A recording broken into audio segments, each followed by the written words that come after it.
Yeroo ammaa kana teeknooloojiin seektara humna qabeessa diinagdee guddaa sochoosaa jiruu fi jijjiiraa jirudha. Maarree amma kan nuun qabannee isiniif dhiyaanne kaampaanoota gurguddoo kan teeknooloojii keessatti hojjechaa jiran tokko hanga shaniitti kan argamanidha. Kaampaanoonni kunniin haardweerii, sooftuweerii, miidiyaa fi kanneen kana fakkaatan keessatti kan hirmaachaa jiranidha. Shanaffaarratti kan argamu Tencent jedhama.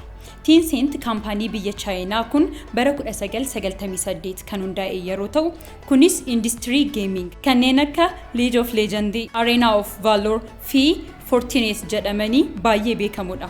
Kaampaanoonni kunniin kaapitaala doolaara biliyoona 731 kan socho'an yeroo ta'u, hojjettoota 63,000 ol of keessaa qabu. Yeroo ammaa namoonni biliyoona 1 ol ta'anii lakkaa'aman tajaajila toora Tencent guyyaa guyyaan ni fayyadamu.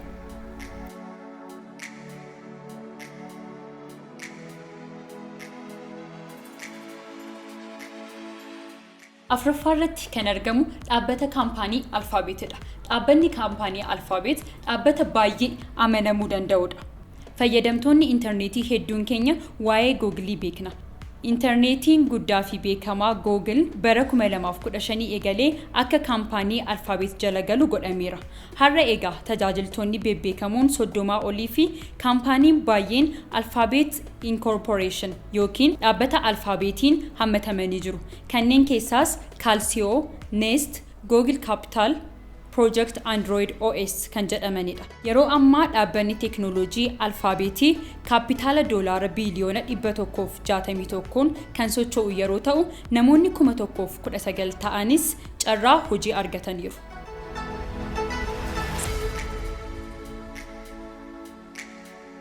Sadaffaarratti kan argamu dhaabbata Amaazonidha.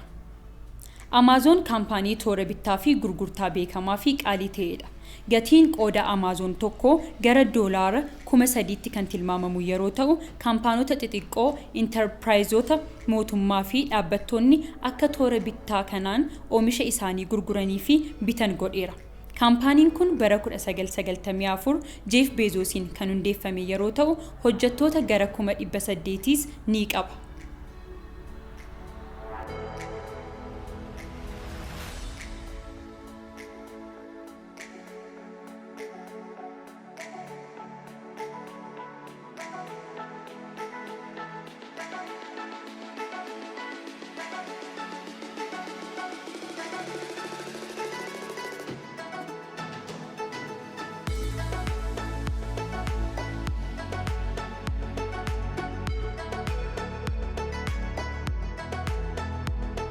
Lammaffaarratti kan argamus Microsoftidha. Kaampaaniin baay'ee beekamaa ta'e kun bara 1975 Bill Geetii fi Paul Alleniitiin kan hundeeffame yeroo ta'u, yeroo ammaas kaapitaala doolaara tiriliyoona 1.6 olitti kan socho'uu fi biraandii baay'ee qaalii ta'edha. Yeroo ammaa kanas Microsoftiin tajaajila isaa kan babal'isaa jiru yeroo ta'u, operating systemii tajaajila kompiitaraa, serverii, silkii fi appilikeeshinoota garaagaraaf oolan oomishaa jira. Yeroo dhiyoodhaa kaasees Microsoftii kalaqa teeknooloojii kanneen akka machine learning, artificial intelligence fi cloud computingidhaan irratti xiyyeeffachuun beekamtii argachaa jira. Namoota 168fis hojii uumeera. Tokkoffaa irratti kan argamu egaa dhaabbata yookiinis kaampaanii Appleedha. Apple egaa tajaajilamtoota amanamoo miiliyoonaan lakkaa'aman qaba. Kunis biraandii baay'ee milkaa'ee fi dinqisiifatamaa ta'ee argameera. Kaapitaala doolaara tiriliyoona 2.169 kan socho'u Applein kaampaanii bu'aa guddaa argatuu fi isa tokkoffaa ta'eera. Namoota 147 ol ta'aniifis carraa hojii baneera. Kaampaaniin Apple bara 1976 Steve Wozniak, Ronald Wayne, Steve Jobsiin kan hundeeffame yeroo ta'u, oomishoota iPhone, iPad, laaptooppii Apple fi kanneen kana fakkaataniin beekama.